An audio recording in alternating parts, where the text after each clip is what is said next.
যাবে ওই সময় ঘরের মধ্যে ঢুকবে বদ্দিন।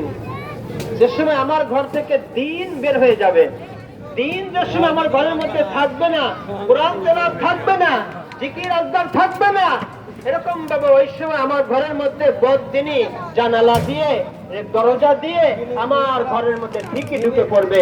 আর যে সময় আমার ঘরের মধ্যে বদ্দিন চলে আসবে ওই সময় আমার ঘরটা জাহান্নামের একটি আখড়া হয়ে যাবে।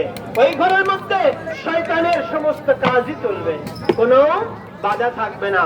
এরকম ভাবে আমাদের ঘরগুলা যেন কোরআন পড়নেওয়ালা ঘর হয়, আমাদের ঘরের মানুষগুলা যেন কোরআন পড়নেওয়ালা মানুষ হয়, এরকম ভাবে এই ফিকির, এই চেষ্টা আমাদেরকে চালিয়ে যেতে হবে।